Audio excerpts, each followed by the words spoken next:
Hello, all you beautiful people. Tanush, Inigo, Edwin. Wait, Edwin, are you the Edwin that I met in Singapore years ago?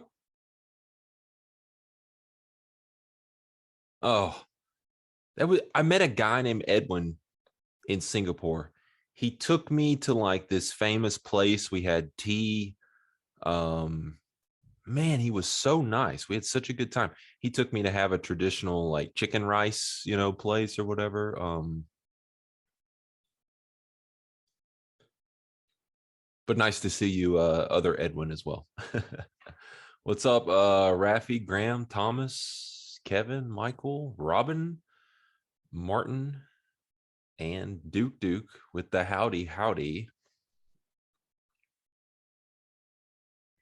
Christine as well. Okay.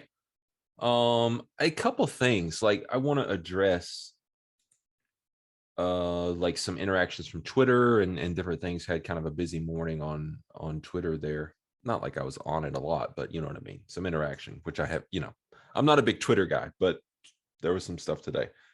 So first of all, some people took my quoted tweet of Pax to say that like I was like, trash talking him somehow or whatever. That's not the case at all.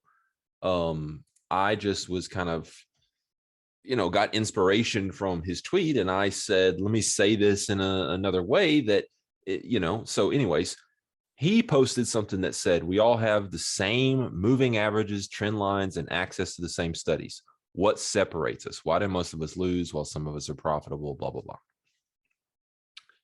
And so I retweeted it and I said, we all have access to the same scalpels and drills.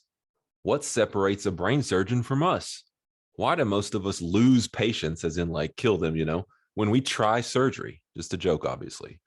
But the point is huge, right? So I'm just kind of dovetailing off what he's saying. His point may have been more so around like maybe psychology. I don't know, right? It's ambiguous. He's just asking a question. And I'm kind of making a point. My point is, it doesn't matter, like, yes, we all have access to the same tools or whatever, but like, you don't have training. You're holding the scalpel backwards. And guess what? Nobody lets you go and try brain surgery, but anybody welcomingly lets you open up a brokerage account, right? That's the problem. In trading, you are allowed. There is no barrier to entry. You got a couple grand, go open an account. They're more than happy to have you and make some commissions off of you. And if you're trading with a scalpel, for the analogy, you're holding the scalpel backwards. It's cutting your own hand. That's literally my point. People show up to trading. They have you have the same tools as anyone else, right? Kind of, right? Some people are more sophisticated. I think quite frankly, Nadro is more sophisticated than what most people are using out there. But we're also a fan of the simple and whatnot. But anyways, in trading, you show up and you start cutting on people, and as someone else pointed out, like, yeah, like, but in trading, you got to figure out where to get trained. If you either go through the school of hard knocks yourself, or you figure out what the snake oil salesmen are and who's not leading you astray with garbage. I mean, it's really, really tough. I don't deny that, but that's not my point. The point is that people show up to trading, they think they're smart, they think they can do it, and they are clueless.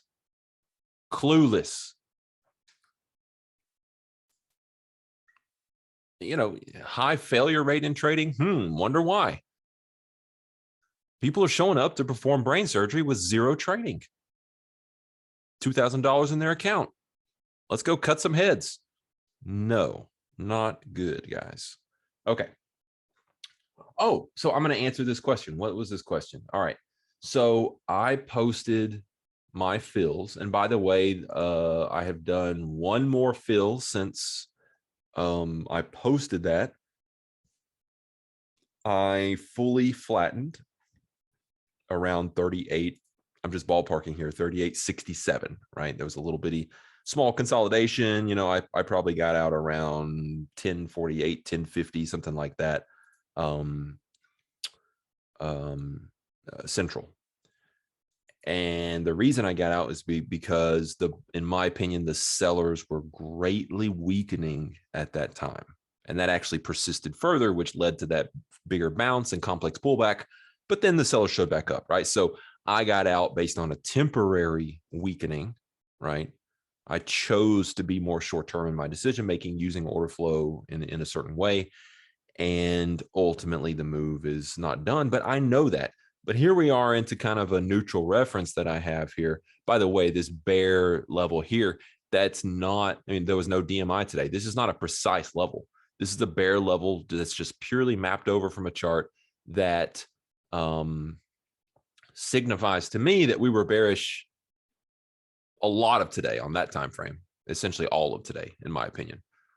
A general loose IPB on one of our long-term charts. We got a breakout pullback on the highest. We got a breakout pullback, you know, monthly. We got, you know, all kinds of stuff. I kind of chose to be micro with my acceptance read on some things today, which is why you saw the longs going with the intraday, you know, going with the opening drive strength and whatnot. I probably hung on a little too long. There was a clear contextual order flow shift, things like that. But I, what time did I switch to short? Where was that? Right here. So just around 9, I don't know, 9:15. So I did switch to short by the time we got under this first red area I have. And then it was just, you know, all gravy from there. Really unfortunate that I scratched out of the ad here. So I actually got back in full size, right? So I was short. I scaled a good bit on this just initial probe lower. I scaled more here. I scaled more here and here, right? 2 scales in there. And then I added back to full size right here. And then I scaled a little bit of that ad, and then I scratched the ad on a little bitty, you know, that wick right there popping up. It's hard to see on a 3-minute chart like this. And then I scaled here, which is when I made the post, and then I flattened out right in here. So let's answer the question. That's just the context here. The question is, thanks for sharing, says Sam. Any tips on how you kept your mental composure stable while taking continual stop outs on your longs?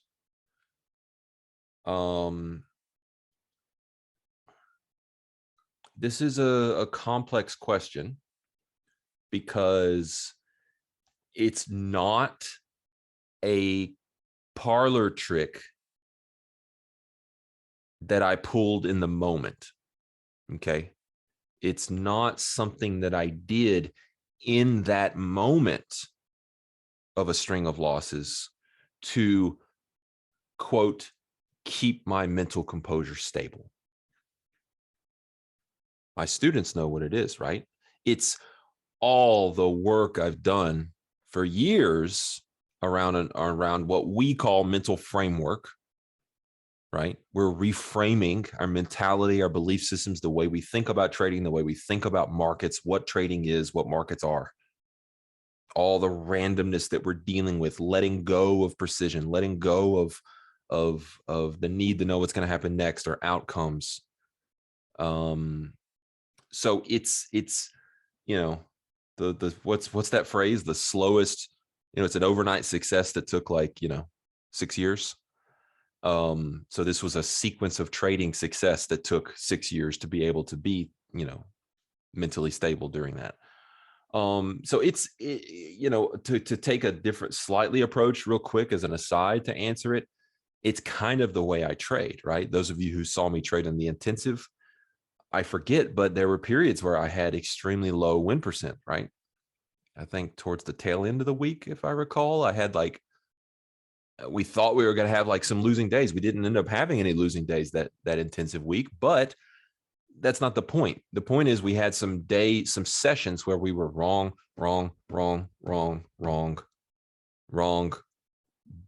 right in a big way to make up for all the wrongs.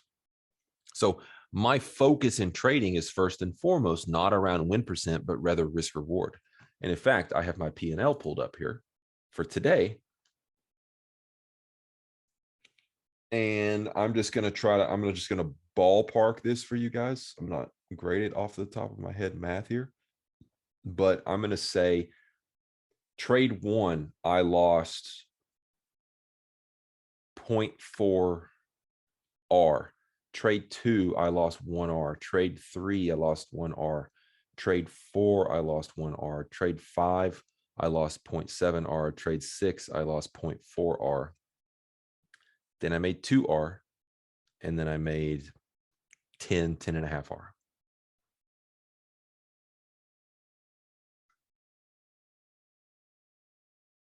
Okay, so atrocious win percent here, but huge risk reward because I'm trying to time my trades to get into a bigger picture play, right? When I was getting long, I wasn't trying to scalp, for 10 cents up. I was trying to position for a monster rally all the way back up into essentially 4,000, right? That's what I was trying to get to up here. And then there was a big shift on the tape and kind of some lines in the sand started to break down. A lot of them are bigger picture, not very precise. But, I was only going with the longs because that was really kind of what was. And there was a possibility that we could continue as long as we were really, breaking out and holding that low from yesterday's value and really looking higher. I wasn't comfortable with holding those longs, but that's what the market was offering, in my opinion. And so once it broke down, now I'm like, yes, this is great. All these lines are red, right? I'd rather be shorting today. So it's easy to hold trades where you have a big picture read on narrative and what the market may be attempting to do, rather than those of you who are just so myopic, so short term, so focused on the little bitty order flow in here and now and what's on the dome or the tape or whatever tool you're using. If you don't have good context, you don't have good trade management with the benefit of hindsight because you don't know when to scalp and when to hold. For the most part, obviously people can do different things. Anyways, back to the question at hand. How did I keep my mental composure while taking continual stop outs on my longs? So a couple things we've covered so far. One, mental framework is key. A lot of hard work to be able to put in to understand that I'm just like a casino, right? As much as some quote unquote professionals would have you believe is not true and that's a terrible analogy, they're wrong. It's a great analogy because the casino has a positive expectancy and therefore their job is to just get sample size and keep putting the odds in their favor and repeat and repeat and repeat. Trading is the exact same way with the exact same type of caps on losses, like there's a maximum table bet size, like all these kind of things. It's the perfect analogy. So the casino doesn't get upset when somebody's sitting at their table and wins 4, 5, 6 hands of blackjack in a row. The casino doesn't, let's use the quote again, have to keep, this is the key word here. They don't have to try to keep their mental composure stable. Why not, guys? Why not? Because they understand the bigger picture. They understand what they're trying to do. They understand the randomness of the short run of strings of wins and losses. Therefore, they don't have the emotional reaction. They don't have to have nerves of steel or discipline or all these things that you guys might look at my trading and think that I possess. I don't. A casino doesn't.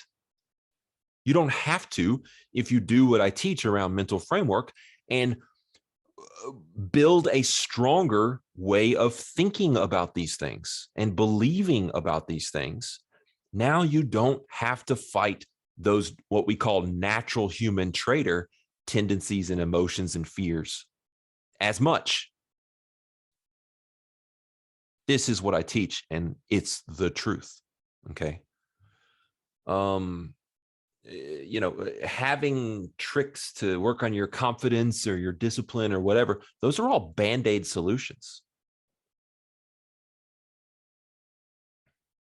My goal with the mental framework in the NADRO course is to for people to cut directly to what matters most and how they can reshape their thinking and therefore reshape their feeling about their trading. Therefore, the ultimate goal of any trader psychology, any mental framework, as we call it, whatever, the ultimate singular goal is one thing, and it's the ability to remain in the present and objective, right? When we run into trader psychology problems, when we run into someone asking me about keeping composure, right? What we're talking about is people who lose their ability to stay objective, to not think about the past, to not worry about the future, to be in the moment, to be self-aware, and to be objective. That's the only goal. And that's what I teach people to do at the very start of our NADRO course. All right. So hope that's helpful, Sam. That's the gist of an answer. Thank you, brother. We'll get to the questions. For those of you who haven't been here before, we use the Q&A feature of Zoom to go through the questions. We probably already have more questions than we have time to answer, but we will get to them. Graham asks, if you were able to send trading advice to yourself back in time to when you first started, what would it be? Also on the podcast, you called yourself a monster. How did you know you were a monster, and how did you recognize you were no longer a monster? Well, kind of, if you go back and listen, hopefully the point that I make is that I think I'll always have the ability to be a monster, unfortunately, Graham. I don't think I'm not anymore. It's more so along the lines, in my opinion, of Alcoholics Anonymous. It's more so like me saying, hi, I'm Merritt and I'm an alcoholic, even though I've been sober for 22 years or, whatever. That's more so what I'm talking about with that monster thing and the current. No, it's not acceptance. It's, I suppose there is some, like, yes, you have to accept negative parts of you, right? I guess that's what you're talking about there. That's part of it for sure. But, you look, nobody's perfect. We're humans. We're emotional beings, all these kind of things, right? So we just simply have to learn, like, some parts of me are not cut out for ideal short-term trading, right? And so that part of me that I refer to as that monster is mainly around risk, mainly around ego, right? Needing to be right, desperately wanting to be right, not to be a failure. Therefore, when I start to face adversity, like you maybe saw me today, right? It doesn't feel so much as adversity now as it used to, because I have superior ways of thinking and understanding. But it used to bring about, a fight in me, right? I wanted to be right. I needed to be right. My analysis is good. I'm smart. I don't want to be down money on the session. That was probably the biggest one. Actually, I should have started with that. Looking at that P&L, right? Oh crap, I'm down $1,400. I don't want to be down $1,400. How can I fix this? Oh, with a trade, right? Let's put a trade on. Let's put another trade on. This idea, hopefully we can make it work, or I can get lucky, or whatever the thought is there. That's that kind of monster. And I would even try to make it back quickly, AKA, let's risk more here. And now, instead of the S&P, I would literally raise your hand here if you've done this, or let me know in the chat. Have you ever calculated how far the market will have to go to get you whole on the day, to get you to break even for the day, in terms of the distance that your current position that you may have on now, which is probably a garbage position. Okay, the S&P has to go up 22 points here. And if it'll just go up 22 points, I know that's where I can get out. I mean, come on, guys. You think that's like a methodology with edge? Spoiler alert, right? You all know it's not.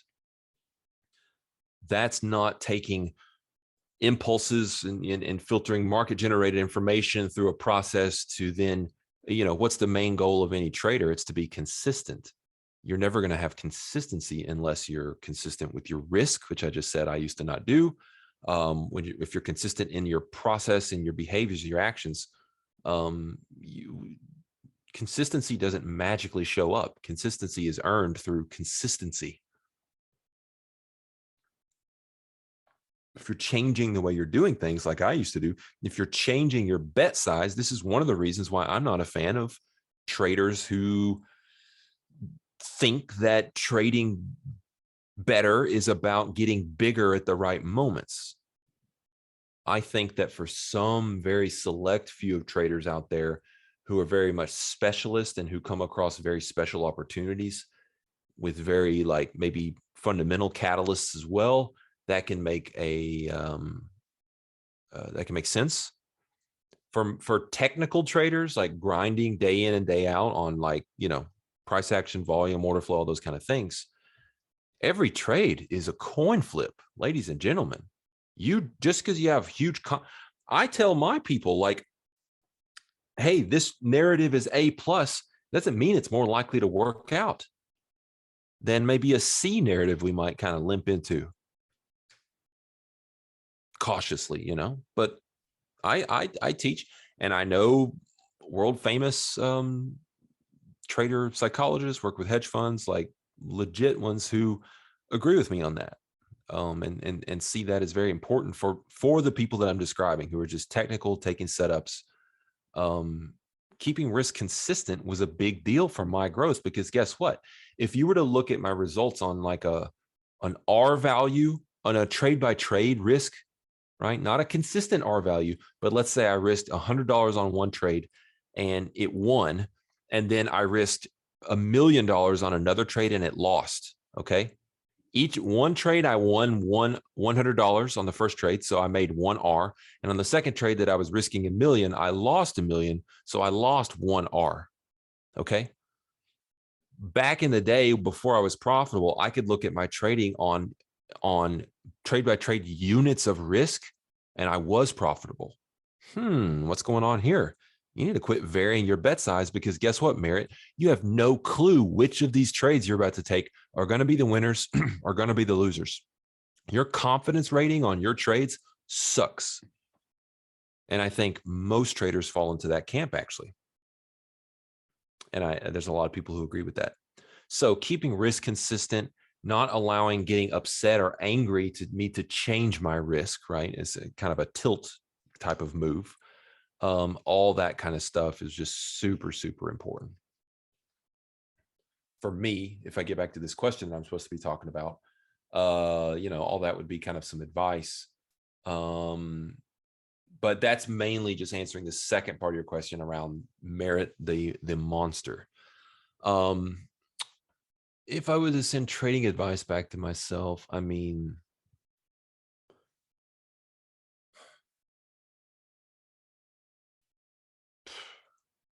this is going to sound like the most salesman answer ever, but honestly, it's the first thing that came to my head.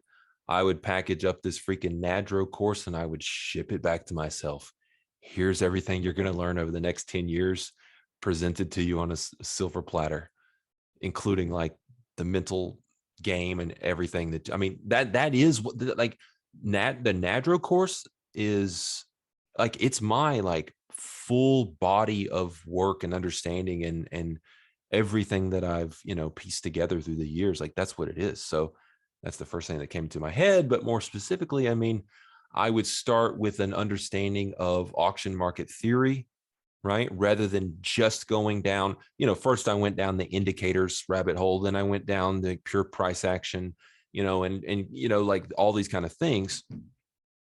I would start with the a framework for understanding context, right? And that to me is auction market theory, which leads you into profiling, right? Whether it's market profile, volume profile, doesn't matter. We could spend all this whole talk talking about the pros and cons of each.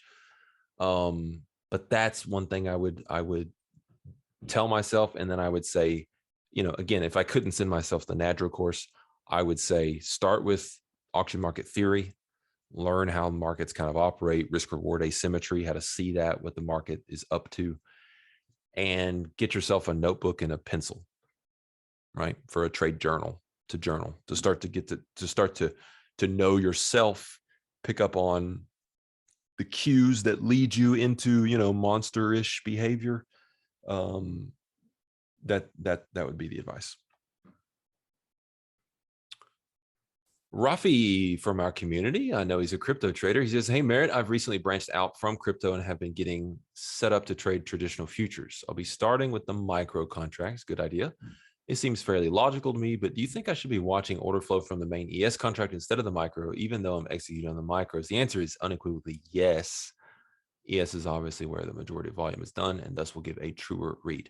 So what some people will say is, well, hey, Rafi, there's more contracts traded on the micro NASDAQ than the regular NASDAQ. And I would say, all right, let's talk notional values. Okay. So you're going to, unless the micro NASDAQ's trading 10x of what the NASDAQ is, it's not more.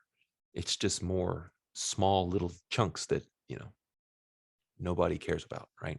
So yes, you 100% monitor the real main contract, and then you don't even look at the one you're trading. I mean, you just execute, just press buy market or whatever. Yeah, maybe it's a little more thin. Maybe there's some slippage. You don't get filled at where you thought you would. Tough luck. That's just your penance of trading on the training wheels product for a while you kind of get your feet under you. And secondly, he says, when calculating your position size based on $R value and your stop distance, do you take into account commissions? No, I don't. So if your R value is 300, if you had a round trip, blah, blah, blah. No, don't. That's splitting hairs. Futures is one of the lowest transactional cost things you can trade. So, it's going to be less than a tick of cost, even as full retail costs. So I would not factor that in. You got it. Thomas says, what general practices have you personally used to manage losing trades? Range of stop losses. I don't know what range of stop losses means. Overall daily loss limits. How have your practices changed over time? What general practice have you personally tried? Well, I've lost a lot, so I've gotten comfortable losing. I've put risk reward in my favor, so I've gotten comfortable with the losing streaks, because I know for me with positive expectancy, the next big winner is around the corner, right? And so a loss is just another little, domino to fall to get to that. But now it's an interesting question you ask about different stop losses for different trades. That's okay. So now I kind of understand what you really want to talk about there. That's a great question. It's really, really, were you on the intensive, Thomas, the most recent one?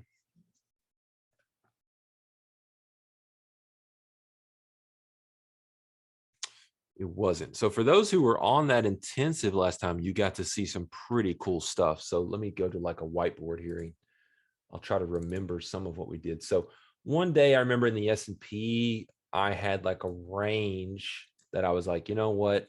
It's really not precise here. That's really not like, something I want to nail down and try to just time. So usually, even if I have a range area that, let's say the bull line in the sand, right?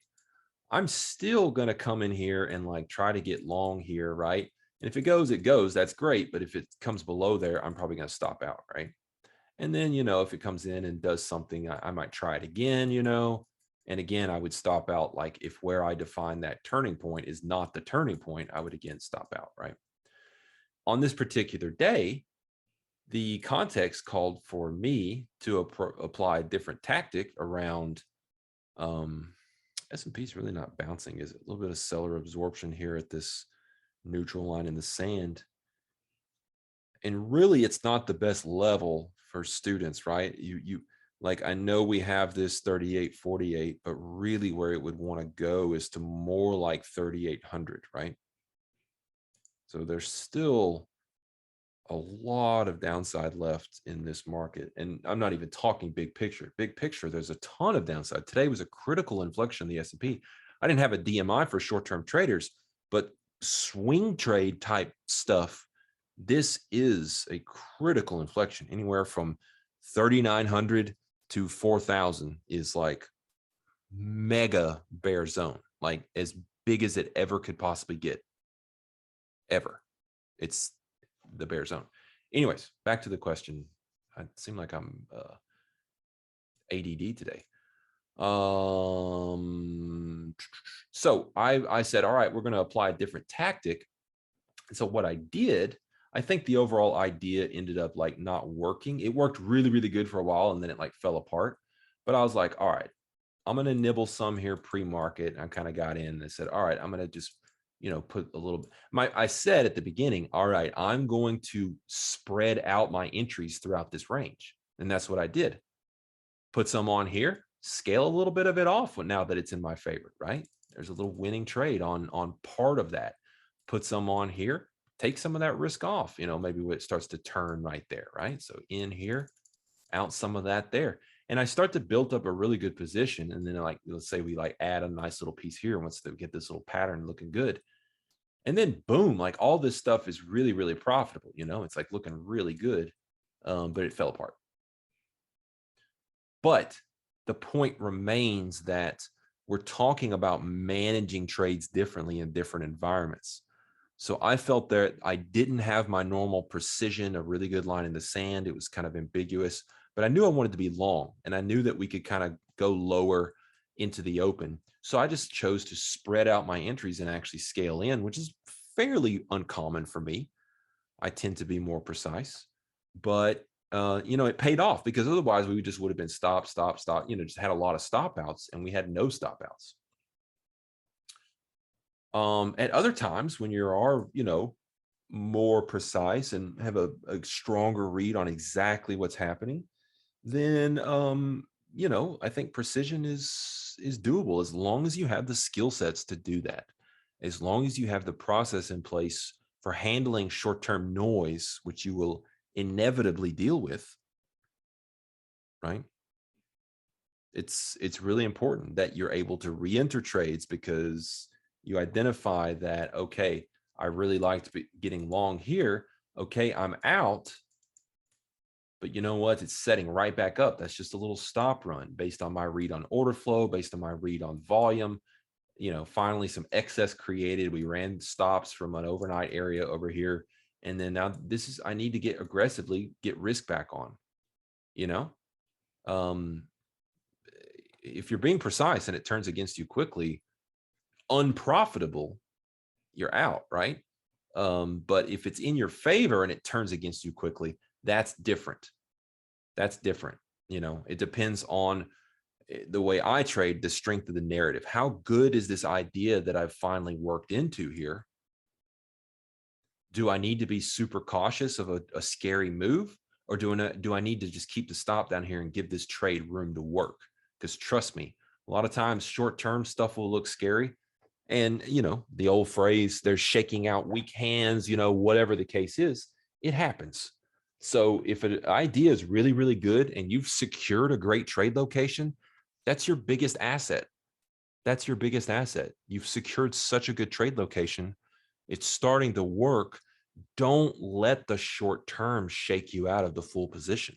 Let the short term affect how you scale out and protect yourself and take partial profits. But your core position for a bigger idea trade needs to be judged upon and reacted to different pieces of information than short-term stuff. It's critical.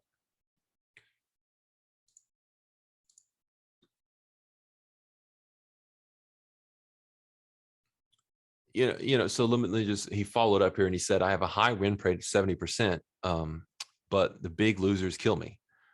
My entries are usually good enough that I can scale into it lower and it will turn around, but I manage losers poorly. I've never met anyone who was good enough who could just keep scaling in lower and quote, it will turn around. That's just, like in it, again, you're saying the problem is that your losers get too big. That's what I'm hearing. Anyone who's complaining with the 70% win percent has a risk reward issue, right? And so the problem is that what seems like edge for you in terms of you're right more often, you probably have a really steady equity curve for long periods of time, and then it all disappears. That is not special.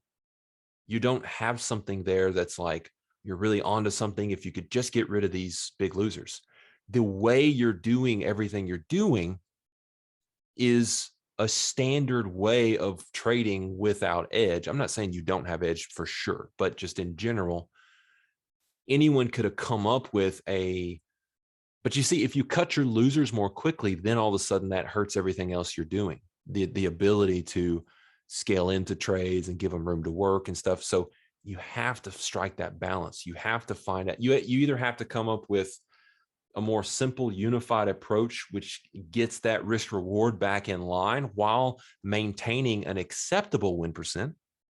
It's going to trade off. It's not going to be perfect, right? You don't just fix one thing without affecting another.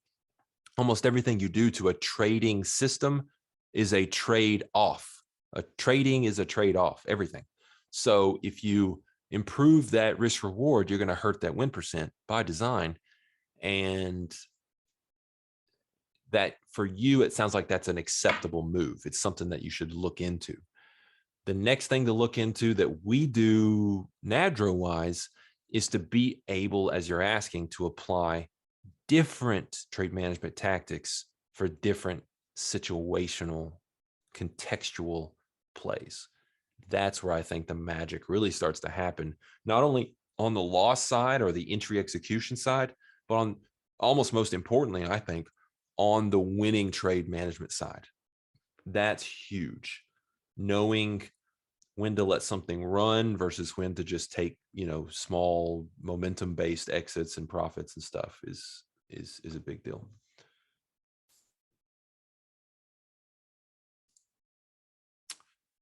Okay, let's do one more question. I've gone over a little bit here, but let me check and see if anybody had one from last week. Nope.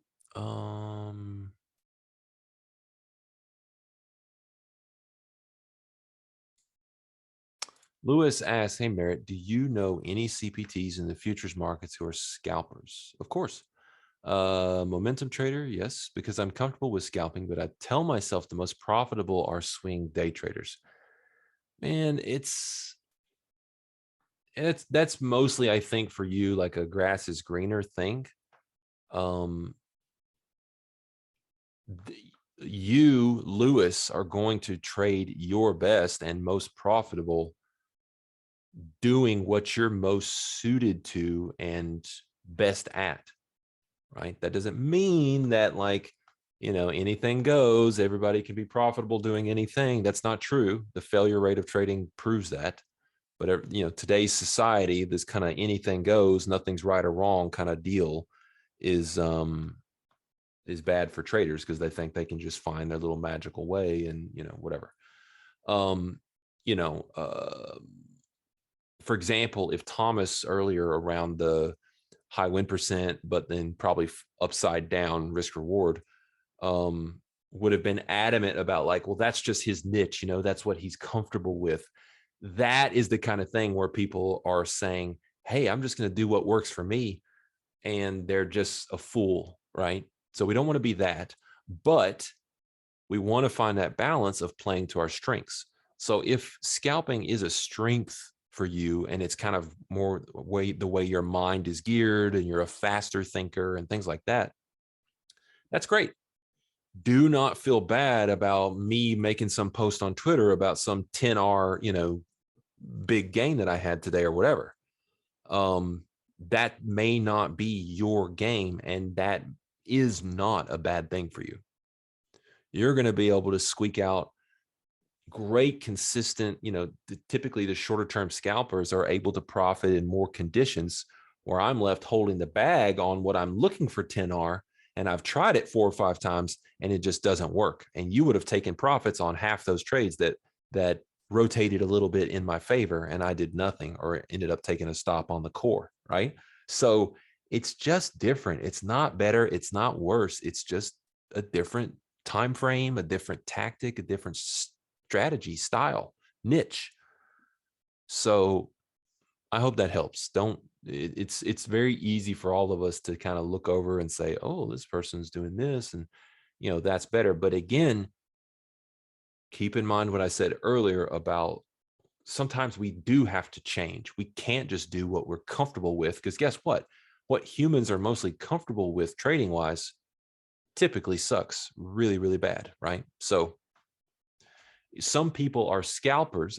Again, I can't assess you fully, Lewis, without knowing anything about you, right? So I'm just trying to throw a bunch of stuff at the wall here, and so hopefully some of it sticks for you. Some traders are really gravitate towards scalping, not because it's a strength.